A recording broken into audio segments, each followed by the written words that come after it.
Hopefully this short video will show you and help you the analysis of this lab that you've done. So you should have 3 recorded values like I have put up there on my left top corner. Your mass of the crucible should have been recorded, the mass of the crucible with the hydrated salt should have been recorded, and the mass of the crucible and the salt after it's been heated should have been recorded. Now I've respectively labeled them as A, B, and C. Alright, so that it's easier for me to explain. Now, first of all, the hydrated salt that we're dealing with is magnesium sulfate heptahydrate. Alright, that means it's a salt of magnesium sulfate that has 7 water molecules that are trapped inside.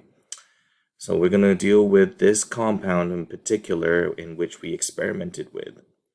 So if you think about it logically, before you heated up the sample when you had the mass of the crucible with the hydrated salt, and if you know the mass of your crucible, if you subtract the two, you should have just the mass of the pure hydrated salt.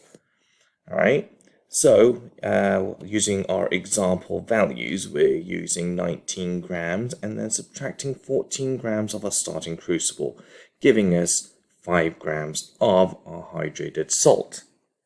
Alright, now this means that our sample of the magnesium sulfate heptahydrate is 5 grams as your sample.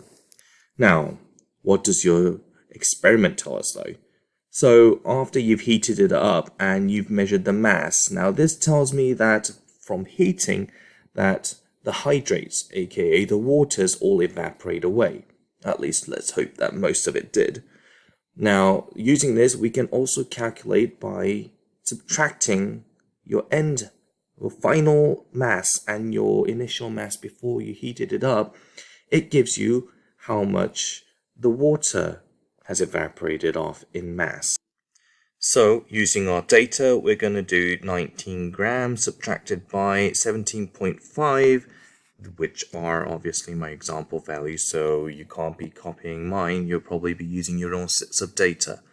So when we do so, it gives us 2.5 grams, which tells us that the 7 water molecules that are in our sample weigh about 2.5 grams. Oops, I forgot that unit there. Anyway, so, well, while we have these data, this helps us move on to our next step. So our next step moves on, going towards us saying, well, what can we do with this data? Well, from the collected sample, the water percentage can be calculated by the mass of the total H2Os, in which our case we calculated the water that was hydrated or the hydrate that was evaporated to be 2.5 grams, and the total mass of the hydrated salt, which in our case, our total sample was 5 grams. Notice I kind of use easy values, but, nothing's really this simple. Anyway, so we're going to use that value and put our 2.5 grams of water that you have calculated to have been evaporated, divided by the total sample that you have.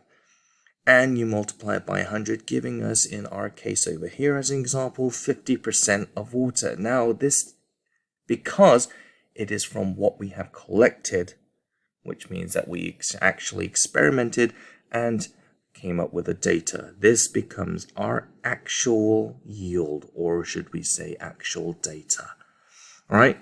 Because it was collected from our experiment. Now, moving on, we need to know, if we have our actual, we need to know our theoretical, what we should have gotten. So how do we get that? Well, simple. We understand that we are using a compound of magnesium sulfate heptahydrate. Well, we can find a percent of H2O, or the hydrate percentage, by finding the mass of 7 water molecules and dividing by the total mass. So, the mass of 7 water molecules and the mass of magnesium sulfate heptahydrate. So I calculate that water is 18.01528 grams, and I multiply that by 7 to put that mass on the top, which is the total mass of the water. And then on the bottom, I add that water mass to the mass of magnesium sulfate, which is 120.3676 grams. So when we add that up, we have a total mass of our salt. Now, when we do the division over here and multiply it by 100, it tells us that we have, or we should have, 51.164% water. All right, this tells me that we should have had 51.16% water evaporated from a sample. Now, what does this mean? Well, we can find out because we know the percentage of water that should be on a sample. We can calculate out what should be in our sample itself in water. So we use this to calculate how much in grams we should have evaporated. So our total sample, which we started off with, which was 5 grams for my example, and I multiply it by the percentage of water I should have, which I changed the percentage into decimal 0.5164, and I multiplied it, and I got 2.558 grams H2O. Now this tells me that I should have gotten 2.558 grams of H2O. This now makes me my theoretical. This is how much I should have evaporated. Now, we can gather this information and then use it together. We finally compare this to what we actually have collected. Above, we put down as 2.5 grams as what we had collected, right? And we put down what we should have gotten, 2.558 grams from our theoretical.